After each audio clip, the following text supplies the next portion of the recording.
मैं हूँ देवताओं ग्रहों का जिसको सबने कोशिश करने की थी खत्म।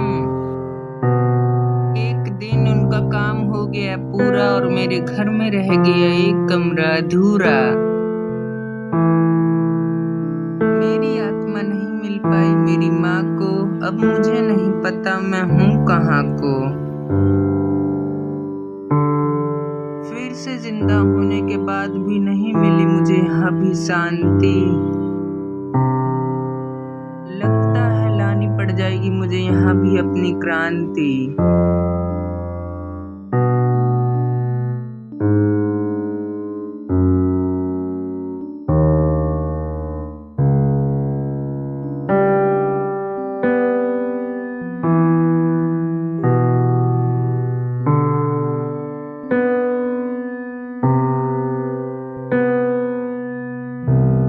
ने तो मुझे डरा ही दिया था, मगर डरने की कोई बात नहीं है। जो बेल्ट है वो अपने मालिकों के पास समय के हिसाब से पहुंच जाती हैं। तो तुमने मुझे बेल्ट क्यों दी थी? उस हिसाब से तो बेल्ट मेरे पास भी अपने आप ही आ जानी चाहिए थी। मैं काफी सालों से इंतजार कर रहा था, मगर बेल्टें अपने मालिकों के पास जा ही नहीं रही थी। इसलिए मैंने कुछ महीने पहले एक मशीन बनाई, मगर उसमें कोई फंस ही नहीं रहा था। मगर कल के दिन तुम आके फंस गए। इतना चिंदी ट्रैप था कि एक हफ्ते से कोई फंसा ही नहीं उधर, और मैं फंस गया। तो सुनो, मैं एक बहुत अच्छा जंगल जानता हूँ, वहीं पे जाके हम अपना बेस बना लेंगे, जहाँ पे हम और सारे मेंबर इकट्ठा होके रहेंगे और अपना काम करेंगे ऑफिस में। तो यही है वो जंगल डीपर। ये जंगल तुम्हें कैसा लग रहा है बेस के लिए? अच्छा है, मतलब यहाँ पे हमें कोई नोटिस नहीं करेगा क्योंकि जंगल का इलाका है। तुम्हारी बात सच तो है और तुम्हारी बात में दम भी है, मगर डीपर अभी तुम जाके लेट जाओ, तुम्हारा इधर अभी कोई काम नहीं है। हाँ, कल उस नुक्कड़ नाटक वाले से लड़ने के बाद मेरा शरीर बहुत थक गया और रात में मैं खाने की वजह से सो भी नहीं पाया, तो अभी मैं जा रहा हूँ। वाह, लगता है सुबह हो गई है। एल्लू, वाह, ये क्या है एल्लू? ओहो, तो तुम जाग ही गए। मुझे तुमसे एक सवाल पूछना था डीपर। हम अपनी टीम का नाम क्या रखें? और हाँ, अपनी यूनिफॉर्म की तरह इसको कॉपी मत करना। इतनी जल्दी नाम? हाँ, एसएल वॉइस कैसा रहेगा एल्लू? एसएल का मतलब स्वॉर्ड लेजेंड्स। हाँ, जैसा भी है ठीक है, मुझे तो बस तुमसे नाम चाहिए था। अब तुम मेरे साथ चलो मेल्टो के मालिकों को खोजने। हम ये प्लेन से जाएंगे ना एल्लू? हाँ, तो तुम क्या पैदल चल के जाओगे क्या डीपर? हाँ, तो अकड़ किसको दिखा रहा भाई?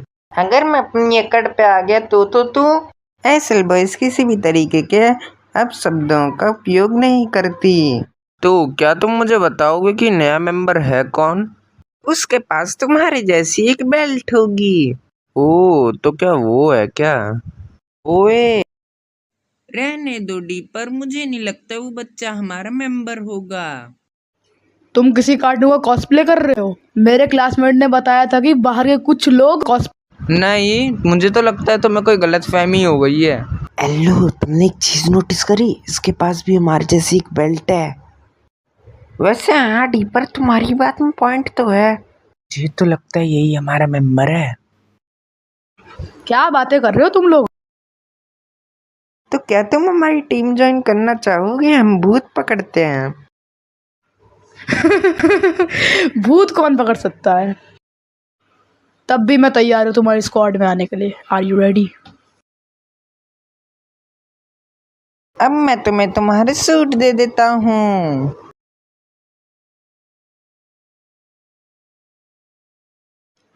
ओ, तुम लोग तो मजाक नहीं कर रहे थे। मेरी तो किस्मत चमक गई। Thank God. कोई नहीं।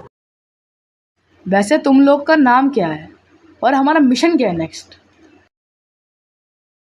मेरा नाम एल्लू है, मैं इस टीम का लीडर हूँ। और मेरा नाम डीपर है और मैं इस टीम का मेंबर हूँ। अब से मैं भी इस टीम का मेंबर हूँ। अब मेरा नाम है टीजेन। अब हमारा मिशन है अगले मेंबर को खोजना आधे घंटे बाद। मुझे तो लगता है वो नया मेंबर इंडिया में है ही नहीं, हमको इंडिया के बाहर जाना होगा, हमको और टाइम लगेगा। मुझे अब खेलना ही नहीं है, बार बार सेम आ रहा है। मैं काफ़ी दिनों से यहाँ फंसा हुआ हूँ और 1 घंटे से खाना भी नहीं मिला मुझे। लगता है मैं कुछ ही दिनों में मर जाऊँगा।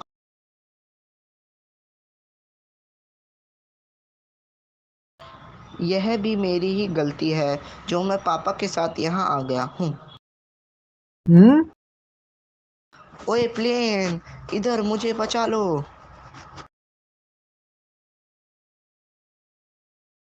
मेंबर तो इसी आइलैंड पे है, साइड हो जा बच्चे।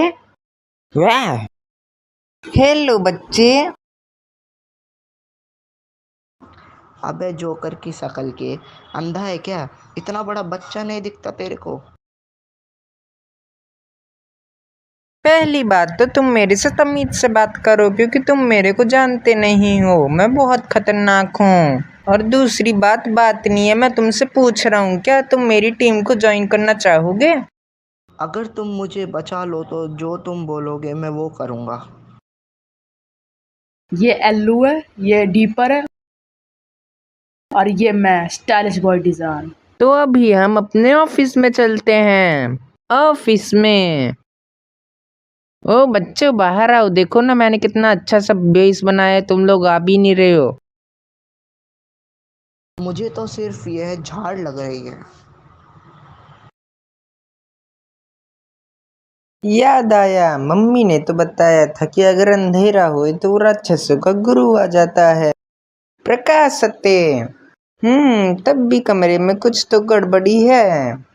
हाँ, इधर उपस्कर की जरूरत है। वैसे क्या तुम लोग अपने बारे में कुछ बताओगे हमें? तो फिर बताओ अपने बारे में अल्लू। देखो मैं अपने बारे में तुम्हें अभी तो नहीं बता सकता, लेकिन मैं इतना जरूर बता सकता हूँ कि हाँ हाँ बता, तो ऐसे नहीं रहा जैसे पता नहीं कौन सा भगवान और अवतार लेके आए। मगर क्या तुम्हें पता है मैं भगवान को अच्छे से जानता हूँ और मैं उनसे मिल भी चुका हूँ। क्या? वैसे तो कोई और बोलता तब मैं विश्वास नहीं करता, लेकिन तुमने बोला है तो मैं मान लेता, क्योंकि तुमने शुरुआत में मुझे गलत साबित किया। वो सब तो सही है, मगर अब तुम अपनी कहानी सुनाओ डिजान। ठीक है, मैं तैयार हूँ भाई। वास्तव में मैं एक स्टूडेंट हूँ, मगर मेरे पापा एक लेबर हैं और मेरी माँ एक हाउस वाइफ, मगर मेरी माँ का एक बॉयफ्रेंड भी है। ये बात मेरे पापा तक को नहीं पता। एक दिन माइनिंग करते वक्त मेरे पापा की डेथ हो गई, लेकिन ये बात मेरे ग्रैंड पेरेंट्स तक को नहीं पता थी, क्योंकि जो ऑफिसर उन्हें उस चीज़ को इन्वेस्टिगेट करने आया था वही ऑफिसर मेरी माँ का बॉयफ्रेंड था। मेरी माँ बस इस बात से मतलब रखती थी कि मैं उनको पढ़ लिख के अच्छा आदमी बन के और उनको पैसे दे सकूँ अच्छी तरीके से। लेकिन आज मेरे साथ बहुत बड़ा स्कैम होगा कि मैं आज बहुत गंदी तरह फेल हो गया। अगर आज तुम एल्लू मुझे टाइम से लेने नहीं आता तब मैं शायद बहुत गंदी तरह पिटने वाला था अपने घर पे। बहुत बुरा हुआ तेरे साथ, फेलियर। अबे भूतिया, तू अपनी कहानी बता। ठीक है मछुआरे, अब तुम अपनी कहानी बताओ। मेरी कहानी शुरू होती है मेरे सी में। थोड़ी गरीब फैमिली से आता था, इसलिए मुझे मेरे माँ बाप पढ़ा नहीं पाए। इसलिए मैं और मेरे पापा मछली पकड़ के पैसे के लिए, और मेरी माँ ये बीजान जैसी नहीं थी, ठीक वह बहुत संस्कारी थी। एक दिन खबर निकल के आई जिसमें बता रहे थे कि आज बहुत तेज़ सुनामी आने वाली है, जान जाने का भी खतरा था। बट इसी सुनामी को देखने के लिए फॉरेनर्स बहुत सारे पैसे देते हैं। प्रोफेसर डेविड ने 20,000 में हमारी बात बुक कर ली। 6 नवंबर 2020 हम सुनामी को भूलते हुए हम चलते रहे, मगर सुनामी का पता नहीं, तो मगर सारी बोट्स उस पर जा रही थी, वह सुनामी में घुसने लगे। उसी समय उस प्रोफेसर डेविड ने हमारे ऊपर इंक फेंक के बोट को लात मार दी। मुझे नहीं पता मेरे पापा कहाँ हैं, मगर मैं इस टापू पे रहने लगा। बहुत बुरा हुआ तेरे पापा और तेरे साथ मछुआरे। अब तुम्हारी बारी है अपनी कहानी बताने की डीपर। देखो मेरी तो तुम्हारी जैसी कोई इमोशनल कहानी नहीं थी कि ऐसे ऐसे हुआ, मगर मैं तो भाई नॉर्मल परिवार से था भाई, धार्मिक परिवार से भाई। मैं तो बस उस दिन भाई जंगल में घूमने के लिए गया तो मेरे को शेर मिल गया, और फिर मैं जब भागने लग गया तो मैं ये एल्लू के जाल में आके फंस गया, और फिर मैं और एल्लू मिलके डिजान को पकड़े, और डिजान एल्लू मैं मिलके मछुआरे को। हम सब ने इतना कुछ बताया, तुम भी बताइए दो अल्लू भाई। देखो, अगर तुम लोगों ने अपने बारे में इतना कुछ बताया ही तो है, तो मेरा भी हक बनता है अपने बारे में कुछ बताने का। मैं अपने बारे में तो नहीं, लेकिन भगवान के बारे में एक चीज़ ज़रूर बताऊंगा। वैसे तो मैं तुम लोगों को ले भी जाऊंगा वहाँ पे, मगर अभी के लिए बस बता रहा हूँ, भगवान हम सब में बसे हैं, तुम सब भगवान भी तो हो। किमर्थं बालकान मारुस्य वदसि। कोई बाहर जाके देखो कौन आया है। कोई भी नहीं जा रहा क्या? चलो मैं ही चले जाता हूँ।